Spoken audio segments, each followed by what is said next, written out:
This is my family. Good morning. Ito kami sa labas, lakad-lakad.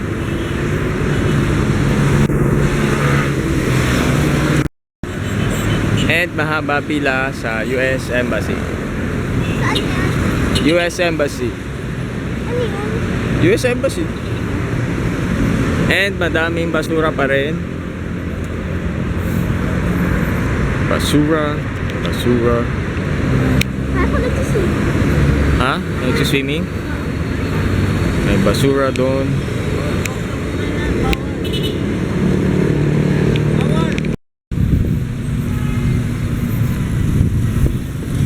Oras na ba? Wala pa yata 6 AM. Ha? Cheo Museum.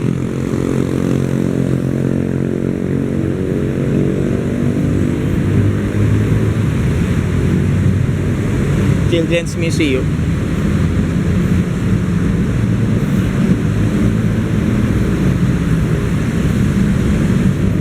Pasyalan. Children's Museum.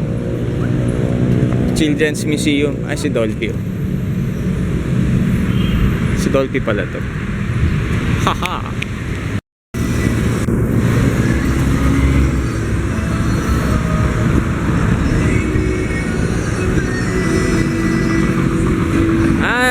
Holiday nga pala bukas.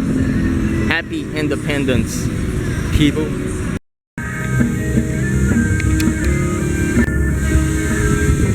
Ayan si Jeya. Suko na. Kaisang ikot pala. Jeya. Ha? Come on. Work it. Work it. Ayan na, may sun na siya. Home run. Ano? Solve ka na? Hindi pa. Solve ka na? Bitin na nga. Then they're preparing for the Independence Day for tomorrow. And ayun ang pambansang photo bomber. Ano?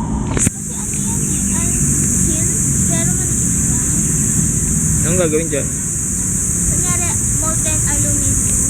Parang aluminum naman yan. Kasi bubuhos mo dyan sa butas. Ipiplace ng aluminum ng yung plastic. Langgam ba yan? Hindi naman langgam yan. Langgam yan. Tupakan mo, lalabas yung lahat.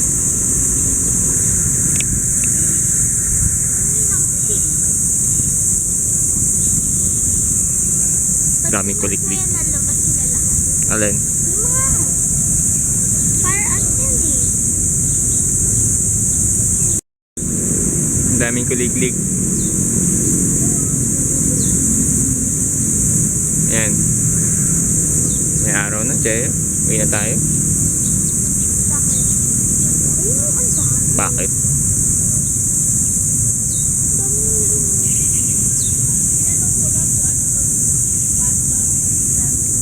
Taas na yung araw. Nasa kaya? Nasa kaya? Dapat bukas mag-jogging ka din. Kaso may pasok na ako. Ikaw na lang mag-isa. Hello? Punta ka na lang dito. Ha? Alam mo naman eh. Bakit? Takot ka? Bakit? Push mo. Masakit pang agad dyan. Kaya nga, alam ko. Push mo. Huwag mo lapitan. Sakit pang agad dyan. Bakit mo pupush yan?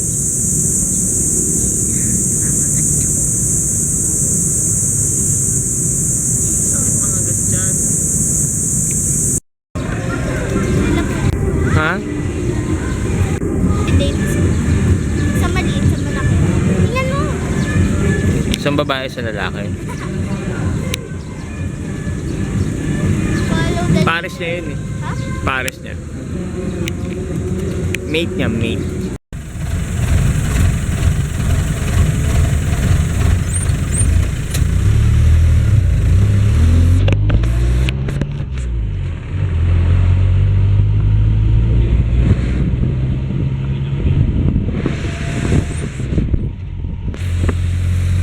Dahil walang pasok si Jaya, nag-jogging sila ni Papa. Nag-jogging ba kayo? Naglakad-lakad lang?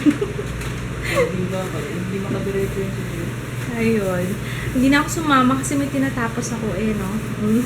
Yung comparison review ng LA Splash tsaka ng Provocalypse. Sana matapos ko this morning. Na na ako, nade-drain na kailangan ko na kumain. Kasi hindi na gumagana yung utak ko. We're gonna eat breakfast. Ang haba ng bakasyon ni Jaya hanggang Monday. Tuesday pa ulit pasok niya kasi may retreat yung mga teachers. Sabi ko nga, bakit ganon?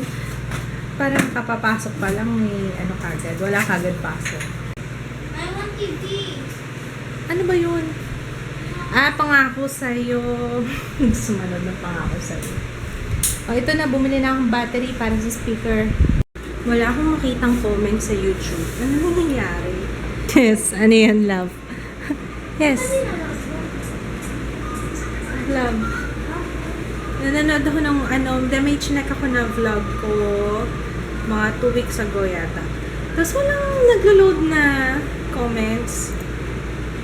Tinatry ko sa ibang video, ibang channel, ganun din. Siguro dito lang sa desktop, mamaya check ko sa phone.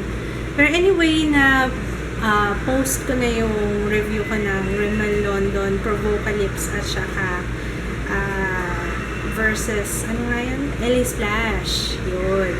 Kaya kung gusto niyo makita yung thoughts ko. If you wanna read my thoughts dun sa dalawang lip products na yun, ilalagay ko yung link sa description box ng aking blog post. Hindi namin na-film pa yung yung isa, yung sa snacks kasi tulog na si Papa. Tsaka, actually, hindi maganda yung pakiramdam ko ngayon, naninigas yung siya. Kaya sabi ko, muna ako ngayon, take it easy. Sobrang likot ni Joey. Kaya siya sinasabi sa akin na magpahinga muna ako, wag magpa-stress. Matigas yung aking tummy. Tingnan niyo naman to. Kung gano'n nakalaki ito. Ay, hindi. Tulog siya ngayon eh. Mabuti nga tulog siya kasi gising ako or tulog. Ang likot-likot. Kinakabahan na nga ako kasi ngayon pa lang. Nasasaktan na ako sa galaw niya. Kaya nga sabi ko, baka pagdating ng next month or sa susunod na buwan, ay, baka umaaray na ako every time na sumisipa siya. So, nag-research nga ako kasi natatakot ako baka mamaya may something wrong kasi sa sobrang likot niya. Pero wala naman daw na yung sobrang galaw ng baby. There's no such thing na may problema kapag ganon, too much movement. Wala naman. Diana! Ayan si ate, oh. Diana! Dali lang ah, mag-shades daw muna siya.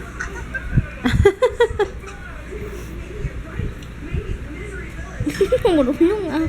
Makapitan. Yan. Yan na, masabi ko na si ate. Say hi, Zay. Diana! Diana? The Janet.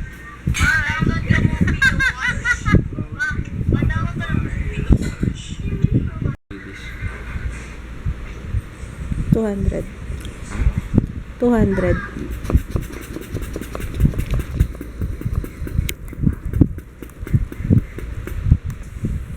Okay. Maganda pa rin. 100 over 70. Hindi naman tumaas BP ko. Kita mo yun, konti. Oo. Oo, tsaka nag-feel ko.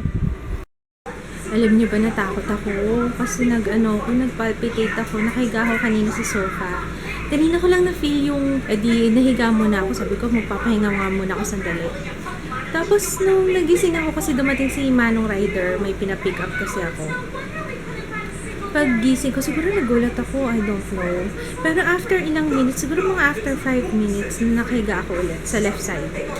Hala, nag-skip yung heart, yung beat, nag-skip a beat yung aking heart. Yun, parang, siya, yung feeling na, parang lumaki yung puso ko, kasi feel ko. Actually, natakot ako. Wala na ako ibang naramdaman. Yun lang. Ano lang yung heart ko. Parang nag-palpitate. Tapos, pinakaramdaman ko yung sarili ko. Siguro, sunod na 5 beses na nangyari yun. Na habang nakahiga ako sa left side. Tapos, syempre, sinerch ko kagad. Sabi ko, ano ba ito? Mamaya, natakot ako kasi sinasabayan niya yung paggalaw ni Ju. So, ako naman inisip ko, akala ko, mataas lang yung pwesto ni Ju. Pero nung pinakiramdaman ko, mababa yung sipa niya. Hindi naman mataas. Kaya sabi ko talagang sa puso ko nga. Siyempre na pag ganun, kasi first time kong maramdaman yun. Hindi ko pa nararamdaman yun kahit kung hindi pa ako buntis. Hindi ako nagpapalpitate ng ganun. Eh di sinerch ko, sabi normal lang naman daw sa buntis yung nagpapalpitate ng ganun. Or yung parang naiiba yung heartbeat. Kasi nga, increase yung blood volume. Dahil nga ganun, increase ng 1/3 ba? Parang ganun. Hindi ako sanay kasi natakot ako kaya nagpa-BP ako kay kids. Mababa pa rin yung BP ko, 100/70. Alam niyo, actually, mas mababa siya ngayong buntis ako kaysa nung hindi ako buntis. Pero konti lang naman yung difference. Nung hindi ako buntis, nag-go 120/80, 110/70, ganun. Pero ngayon, 100/70. Nung nagpa-check up din ako sa OB, ganun din yung BP ko. Kaya hindi naman ako high blood. Yun lang, natakot lang talaga ako. Kasi, buti na nga lang din malikot si Ju kasi yun lang talaga yung batayan ko na okay siya sa tiyan ko. Pag malikot siya. Kaya nga sabi ko, hindi na ako magre-reklamo na kahit masakit yung galaw niya, basta importante na feel ko siyang gumagalaw. Di ba love? Hanggang ngayon gumagalaw pa rin siya. Napaka-hyper nitong anak ko na to. Sabi nga ni Kits, bawasan ko na daw yung pag-inom ko ng yung mga matatamis, ganyan. Binawasan ko na nga. Actually, I love. Nag-worry tuloy yung anak ko, si Jaya. Nag-worry sa akin. Sabi ko, nag-worry ka sa akin. Na. Na ano? Oh, ha? Palpitate. Oh, palpitate. Oh, malapit na rin ako ma-decapitate. Pero okay naman na. Huwag ka na mag-alala, anak ha. Si Jaya nakaka-touch ko kasi every time na may nararamdaman ako, takbo kagad siya, lapit siya kagad sa akin, ma, okay ka lang ma? Anong gusto mo, ma-water? Tapos pagbababa ako ng stairs, talaga nga, abangan niya ako doon. Napaka-ewan ko, hindi ko, sabi ko nga, lagi ko nga siya pinapasalamatan. Sabi ko, no, thank you talaga, nandiyan ka. Sabi ko, gano'n. Kaya rin ayaw kong iwanan yan. Kasi actually, hinihiram siya ni Ate Joyce bago magpasukan. Na magbakasyon dun sa kanila, tsaka sumama kasi nag-outing sila ate. Ayaw niya akong iwan. Ayaw kong iwan ni Jaya kasi nga daw, mamimiss daw niya. Si Ju, ang dami niyang dahilan. ayaw talaga. Hanggang ngayon clingy sa akin to. Ayaw niya akong iwanan. Tsaka laging lalo na nung naging buntis ako, mas lalo siya naging protective sa akin. Kaya, napakabait ng ay nako, Jaya, if you're watching this after ilang years, I want you to know, napakaswerte ni Mama sa'yo. Hindi ko talaga alam kung ano yung ginawa ko para magkaroon ako ng anak na kagaya mo. Napaka-protective sa ako. Ayun, anyway, okay naman na yung nafe-feel ko. Actually, ito lang nakahiga lang ako dito. Kanina nandun ako sa sofa, umakit lang ako dito sa taas. Tapos nagmamarathon lang ako ng vlogs ni Judy kasi ang tagal-tagal na tambak na. Ayoko nung ganun eh. Ayokong mag-skip ng episode ng vlog nila eh. Gusto ko tuloy-tuloy kaya yun ang ginagawa ko. Anyway, I think I'm gonna say goodnight. Wala naman ng alas 12 na. Mag-alas 12 na. Yun, good night guys. See you tomorrow. Yung pala, yung sa YouTube, yung sa phone, ganun din, hindi rin naglo-load sa akin. Hindi ko alam kung bakit. Baka may glitch sa YouTube. Hindi ko rin alam. Sana bukas okay na. Bye! Good night. Anak, sleep na tayo ha. Halika na. Nanonood pa siyang Pokemon eh. Favorite niya. Ayun, good night. Bukas ulit. Ilang beses pa ba ako kailangan mag-good night? Good night. Bye. We're gonna say hi to... Ay, hindi ko pala nasabi sa'yo. 1, 2, 3. Hi, Ira Alba. Aray ko, chunk ko. Tama ng tawagin na. Ay, ano ba yan? Sorry. I'm sorry. I'm sorry, anak. I'm sorry, anak ko. Ano ito, mama? Nose. Sa nose? I'm sorry. Sorry. Sino ulit? Ira Alvarez. Okay. Okay. 1, 2, 3. Hi, Ira